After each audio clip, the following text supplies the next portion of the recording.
மக்களே, திருப்பூர்ல புயல் வந்துருச்சு. இங்க பாருங்க.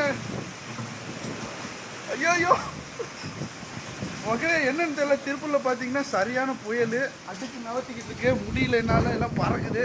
நம்ம தொட்டி எப்படியாவது காப்பாத்தி ஆகணும். ஐயோ சத்தியமா முடியல மக்களே. இங்க பாருங்க எப்படி அடிச்சிட்டு இருக்குன்னு.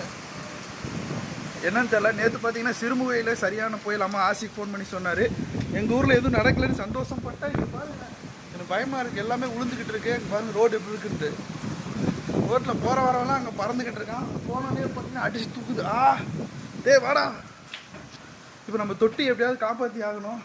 எனக்கு என்ன பண்ணுறேன்னு தெரியல. தொட்டி பார்த்தீங்கன்னா தண்ணி வந்தால் போயிடும். வெள்ளம் வர மாதிரி இருக்குது. வெள்ளம் வந்துச்சுன்னா அந்த இடம் ஃபுல்லாக முழுகிடும்.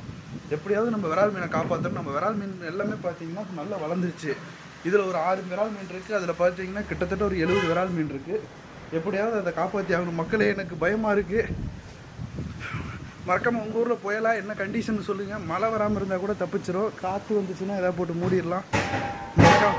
மறக்காமல் கமெண்டில் சொல்லுங்கள்.